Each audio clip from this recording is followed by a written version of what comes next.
Cenário de guerra no mundo afora e com certeza deve ter passado pela sua cabeça a seguinte pergunta: eu devo mudar alguma coisa no meu trade? Eu preciso mudar alguma coisa em operacional, gerenciamento? O que eu preciso fazer no meio desse caos todo que está acontecendo? E nesse vídeo aqui eu quero te mostrar como eu estou me comportando em relação a isso tudo e como eu acho que você também deveria se comportar. Primeiro a gente precisa entender o que está acontecendo e como isso tudo pode afetar os ativos que a gente opera. Eu opero tanto o índice dólar brasileiro, como também o mercado de Forex global, adoro operar ouro, entre outros ativos internacionais. E se você não sabe tudo o que está acontecendo, eu quero primeiro começar daqui. A gente está tendo um movimento de Estados Unidos e Israel atacando o Irã. O Irã ele não é um país qualquer, ele é um país extremamente estratégico, tanto a sua localização quanto os seus ideais e principalmente o que o Irã produz para o mundo. O Irã, além de ser um grande produtor de petróleo, um dos maiores do mundo, ele também é responsável por controlar o Estreito de Hormuz. É o estreito onde passa cerca de 18 milhões de barris de petróleo por dia. Isso dá aproximadamente 20% do petróleo mundial. Ou seja, 20% de tudo aquilo que é consumido de petróleo no mundo está basicamente sob domínio e controle do Irã. E essa semana eles fecharam o Estreito de Hormuz. Disseram que não porque não fecharam tecnicamente, mas estavam atacando alguns navios cargueiros e coisas do tipo para que colocasse medo e as pessoas não passassem por ali, principalmente os transportadores. E o principal fator que afeta tanto o nosso mercado é a questão da crise energética por conta do petróleo que está sendo afetado e outras coisas também. Tá ok, Matheus, mas como que isso vai influenciar na minha vida, no meu dia a dia como operador de mercado? E nesse vídeo eu vou te passar os 3 pontos que você precisa observar e ajustar para tanto se proteger em períodos complicados, mas também em surfar boas oportunidades que períodos de catástrofes sempre geram no mercado. Eu só quero deixar claro aqui que a gente não fica feliz com guerra, com pessoas passando fome, morrendo, sofrendo no meio disso tudo. Mas aqui, da onde a gente está aqui, não tem muito o que fazer, a gente consegue também, dentro do nosso trabalho, aproveitar boas oportunidades por conta da volatilidade, não por conta da guerra em si. Primeiro ponto a ser observado é a questão da volatilidade. Quando você não entende o tamanho da volatilidade que você está inserido, você acaba querendo operar da mesma forma que você estava operando, com uma volatilidade mais baixa. Isso pode causar sérios problemas, sérios danos ao seu gerenciamento de risco. Porque normalmente quando nós temos uma volatilidade maior, eu vou te mostrar isso aqui no gráfico também, a gente acaba tendo problema na hora de ajustar um stop, pega o trade sem medir ali o tamanho do stop técnico e por muitas vezes o stop está muito grande e isso acaba desfavorecendo o seu risco-retorno. O segundo ponto que você precisa observar é, você não precisa mudar o seu operacional para poder se adequar ao que está acontecendo. Não é o operacional que muda, mas a atenção com que você executa ele, porque em períodos de grande volatilidade, normalmente a liquidez do mercado abaixa e naturalmente a gente acaba tendo um pouco mais de ruído. E o terceiro ponto é o contexto que você precisa observar e a gente vai falar tudo isso hoje. Porque um trader não é só um cara que chega aqui e fica lendo o gráfico meia dúzia ali para cima para baixo e no final tá tudo certo, vai colocar um dinheirinho no bolso e é só isso. Não. E você precisa entender muito bem sobre o ativo que você está operando. O que afeta ele? O que pode fazer com que ele dê movimentos grandes ou não, ou que ele fique travado. Eu vou falar sobre alguns ativos hoje também. Então, antes da gente começar nesses pontos mais técnicos, eu vou te convidar a se inscrever nesse canal se você não é inscrito e também a deixar o seu like nesse vídeo. E no final, deixa um comentário. Você acha que esse vídeo te ajudou de alguma forma? Manda também para um amigo seu, beleza? Rapidinho, 2 recados que eu quero te dar é o seguinte. Primeiro, sábado agora, no dia 7 de março, às 8h30 da manhã, vai acontecer a imersão do trade de abertura, onde eu vou ensinar você qual é a minha estratégia que eu utilizo nos primeiros 15 minutos do pregão do índice, onde eu e minha turma fazemos já um cascalho e guardamos no bolso, porque o trade de abertura geralmente paga o nosso dia já nos primeiros 15 minutos. Você não precisa ficar o restante do dia operando não, beleza? Só clicar no primeiro link que está aqui embaixo e se inscrever. Outra coisa é que agora, a partir do dia 23 de março, vai começar a Batalha dos Traders, onde o meu time lá da Nomos, da XP, está realizando essa batalha entre eu e o Caio, o cara do mercado. A gente vai estar vendo qual time vai performar melhor. Você pode ganhar até R$3.000 só operando no simulador, sem arriscar seu dinheiro mesmo, beleza? O link também está aqui abaixo. Se inscreve de forma gratuita para participar lá na Batalha dos Traders e vem pro meu time. Time Starter Pack, a Matilha vai amassar. Então vamos lá para o primeiro ponto que a gente vai conversar aqui nesse vídeo, que é a questão do gerenciamento e questão de volatilidade. Eu quero começar falando com você aqui do índice. Primeiro, a gente costuma tratar o índice só com pontos, certo? Mas, na verdade, esses pontos que a gente chama aqui no índice é, na verdade, o valor que ele, não só no índice, qualquer ativo, quando ele tem os pontos é quanto ele está custando ali, é o preço dele. Isso precisa mudar, virar uma chavinha na nossa mente, porque quanto mais alto está, normalmente a variação percentual são mais pontos. Por exemplo, quando o índice estava na casa dos 150 mil pontos, 1% de índice eram 1.500 pontos. Agora, quando o índice está a 190 mil, próximo do que ele está hoje, 1% dessa variação equivale a 1.900 pontos. E quando a gente muda a cabeça de ponto para preço também, a gente entende que essa variação percentual ela é extremamente importante. Por isso que em momentos de grande volatilidade ou quando o ativo está mais caro ou mais barato, é normal que a gente tenha stops maiores, pontos maiores. Isso aconteceu aqui no índice, como você pode ver do semanal, normal, o preço saiu dessa região dos 140, 150 mil e vir para a região de mais de 190, quase 200 mil pontos. Isso acontece também, por exemplo, como o ouro, que você pode perceber que ele saiu aqui da casa dos 2.400 pontos para próximo dos 5.500. E se a gente for pegar a variação de um ano do ouro, a gente vai reparar que ele subiu mais de 100% nessa brincadeira. Agora, trazendo para um contexto prático, o que eu estou querendo dizer com isso? Eu operando o índice, por exemplo, eu tinha muita facilidade em pegar trades com stops técnicos de 150 pontos. Isso ali quando o índice estava na casa dos 150 mil, onde ele ficou durante muito tempo. Coisa que é praticamente impossível achar agora com o índice perto dos 190 mil, porque a variação percentual é muito mais alta. E naturalmente a gente está com uma volatilidade maior, porque nessa região, por falta de liquidez, a gente tem mais ruído. Mas segura aí que daqui a pouco no segundo ponto eu vou explicar direitinho qual é essa relação de liquidez e ruído e por que o mercado raspa tanto, ou como algumas pessoas gostam de chamar, captura liquidez ou manipula o mercado. Mas um fato que nós temos agora é que com facilidade um candle de 5 minutos do índice bate 2.000 pontos. Isso significa que naturalmente eu preciso ajustar o meu stop técnico. É muito mais difícil eu conseguir achar os stops pequenos que eu achava há pouco tempo. Então, o que a gente precisa fazer aqui? Primeira coisa, você precisa fazer um ajuste no seu gerenciamento de risco. Não é por causa da guerra que o índice chegou aqui nos 190 mil pontos. Mas, por exemplo, o ouro teve um impacto muito positivo para que ele tivesse cada vez mais caro e ficasse cada vez maior com essa crescente da guerra. Se essa guerra se estabelecer durante mais tempo, a gente vai ter uma escalada ainda maior do ouro. Espera aí que durante a gravação acabou de chegar um negócio aqui maneiro. Acabou de chegar pelos correios. Olha isso aqui. Ó, anota, ó. Starter Pack, esse daqui. E, pô, esse aqui já é meu já, tá? Muito maneiro. Olha lá. Muito bom. Curti também. Olha lá.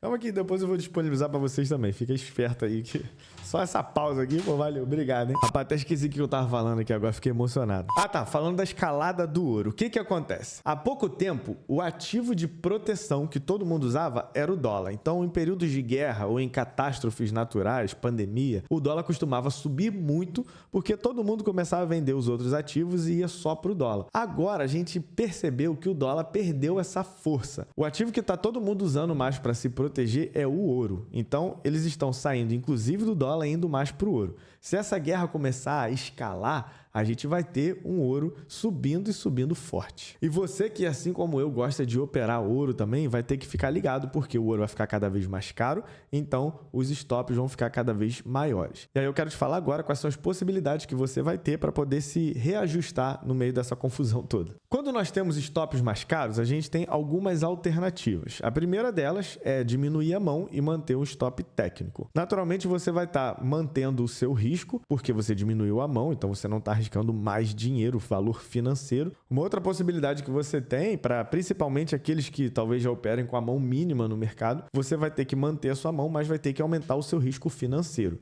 Se você não tem como diminuir a sua mão, você pode aumentar o seu risco financeiro, tendo um pouco mais de capital ou então mexendo um pouco mais ali no seu gerenciamento de risco. Mas fica tranquilo que tanto se você diminuir a mão quanto aumentar o seu risco financeiro, não é de todo ruim. Por quê? Se o stop aumentou, isso significa que também o mercado está pagando mais. Então, se você já tem uma base estatística boa do seu operacional, como eu tenho do meu, você já sabe que, por mais que você tenha diminuído a mão, você também vai poder pegar mais pontos. Então, talvez fique ali elas por elas. E em contrapartida, se você só aumentou o seu risco financeiro, você precisa entender também que você pode ganhar mais ou deve buscar mais para manter ali aquilo que você já buscava anteriormente. Sempre proporcional. Esse aumento tem que ser proporcional. Se você aumentou em 50% o tamanho do seu risco, você também tem que ganhar ali 50% a mais para manter aquilo que você já vinha fazendo. E a terceira alternativa para isso, você tem que ter muita sabedoria na hora de usar, que já vai ser o link para o segundo ponto, seria diminuir o tempo gráfico. É você buscar a mesma leitura num tempo gráfico que você já fazia, mas procurar por entradas, por gatilhos num tempo gráfico menor. É o que eu faço atualmente também. Eu opero sempre pelos 5 minutos, mas quando eu já tenho tudo claro, todos os critérios que eu preciso no 5, eu caio para o 2 para pegar um gatilho menor, um stop técnico, e eu conseguir surfar melhor o movimento. Mas para isso, a sua técnica tem que estar muito bem apurada e eu já quero falar sobre o segundo ponto, que é em relação ao operacional. E entende uma coisa de uma vez por todas, períodos de grande volatilidade não significam necessariamente que mais operações estejam sendo feitas aqui no mercado. Normalmente, a volatilidade maior significa um book mais vazio, significa que você tem menos lotes sendo oferecidos, justamente porque o apetite a risco diminui em períodos de catástrofes. Ninguém quer se expor muito nesses períodos e costumam sair de ativos mais voláteis, que são ativos de, normalmente, renda variável, ouro,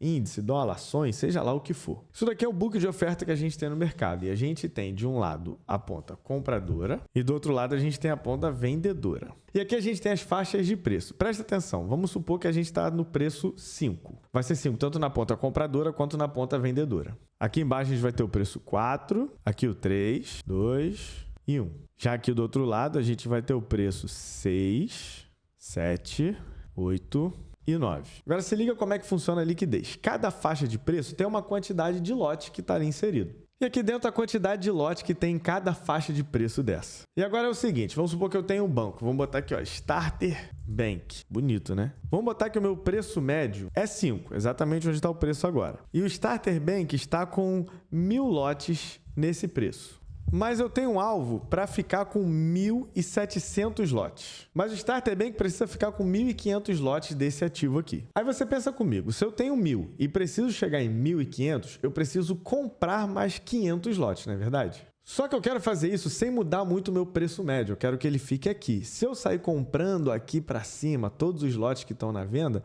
eu vou transformar o meu preço médio de 5, ele vai ficar muito mais caro. E aí, o que é mais fácil e o que é mais lucrativo eu fazer? Se eu tenho 1.000 lotes e eu estou vendo que aqui para baixo tem pessoas interessadas em comprar mais lotes, eu posso começar a vender os meus lotes. Então, eu faço o seguinte, eu primeiro vendo 100 lotes lá no preço 4. O que acontece? O preço sai de 5 e vai para 4. Só que eu estou ficando cada vez mais distante do meu alvo, que é 1.500 lotes. Eu saí de 1.000 e agora eu estou só com 900. Mas eu vou lá no 3 e vendo mais 200 lotes. Então, eu saio do 4 para o 3. Agora, eu não tenho mais 900, eu tenho 700. Caramba, antes que faltavam só 500, agora faltam 1.300. E aí, todo esse preço vai mudando. Aqui vai descendo a quantidade de preço e aqui vai subindo também. E aí, eu começo a observar que eu tenho bastante lote nesses preços aqui que foram mudando. Que agora, como o preço já está em 3, aqui já não é mais 5, 6, 7, 8, 9. Agora, aqui vai ser 3, aqui vai ser 4, aqui vai ser 5, aqui vai ser 6 e aqui vai ser 7. O mesmo acontece para o lado de cá, porque o preço foi caindo. E quando eu chego aqui no 3, eu percebo que eu tenho lotes interessantes aqui para cima. Lembrando que eu cheguei aqui no 3 com somente 700 lotes, quando eu precisava, na verdade, ter 1.500. Mas olha que legal, no 4 eu tenho 300 lotes comprando. O que eu faço? Compro esses 300 lotes, o preço volta para o 4. Saí de 700 para 1.000, eu preciso de 1.500. No 5, eu reparei que eu tenho mais 200 lotes. Agora eu já não tenho mais 1.000, eu tenho 1.200, quando eu comprei mais 200. E ali no 6, onde eu tenho 1.000 lotes, eu não preciso dos 1.000, eu preciso só de 300 agora. E eu vou lá no 6 e compro. Isso vai fazer com que o meu preço médio esteja sempre perto do 5, com os 1.500 lotes agora que eu tenho. É assim que acontece essa manipulação do mercado para que o preço médio da empresa que está operando ali fique onde ela quer com a quantidade de lotes que ela deseja também. Então, por isso que é muito comum, primeiro, aquela empresa jogar lá embaixo o preço e depois vir comprando, subindo, porque o preço médio dela vai ficar sempre o melhor que ela quer ali. Exatamente assim que funciona o mercado.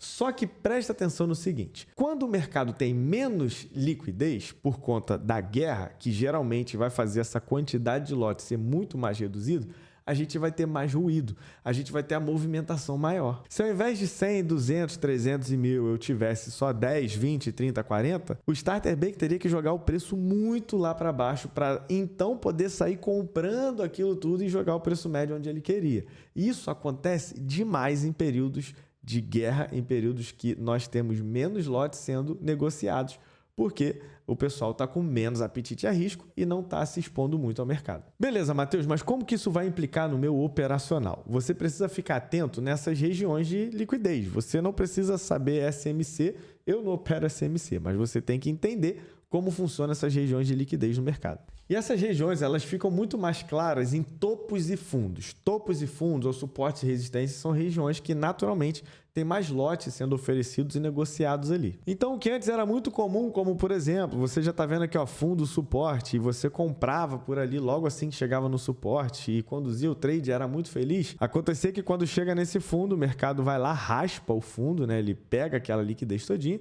e depois segue o movimento. Então, o que eu sugiro que você faça nesses momentos assim no mercado? Eu sugiro que você tenha uma confirmação um pouco melhor. Ou você pode esperar a raspagem naquela região que você estava querendo ali, ou você pode esperar também um movimento que eu, Matheus, chamo de falha e quebra. O que aconteceu nesse mesmo exemplo? Ao invés de eu sair comprando no suporte, eu esperei o movimento fazer aquela inversão de fluxo, né? Movimento de falha e quebra, deixar aqui um fundo mais alto, rompendo o topo anterior para continuar. Eu não vou precisar que ele rompa necessariamente o topo anterior, mas se ele vier deixar um fundo mais alto já nessa região, eu posso tranquilamente comprar em qualquer engolfo que ele deixar aqui e ser feliz, conduzir meu trade. Por exemplo, esse daqui pagou 4 vezes o tamanho do risco. Pode até parecer um ajuste bobo, mas isso aqui vai salvar a sua vida no dia que o mercado estiver só raspando, só fazendo aquele falso rompimento, estopando quem comprou já na região e também estopando quem achou que ele ia romper dali. Fica calmo, tranquilo, espera o movimento de falha e quebra e aí sim você executa os seus trades em qualquer ativo que você estiver operando, porque a volatilidade vai estar maior, porque normalmente a liquidez está mais baixa. E o último ponto que eu quero falar com você aqui é em relação ao contexto do mercado. Pensa comigo, a gente está num período de guerra, um período que muita coisa está acontecendo. Você precisa conhecer os ativos que você opera. Eu quero dar exemplo só de 3 ativos aqui que eu acho que é o que a galera que me acompanha mais opera. O índice, o dólar e o ouro. Quando a gente olha para essa guerra e fala de índice, a gente precisa entender o que afeta o índice.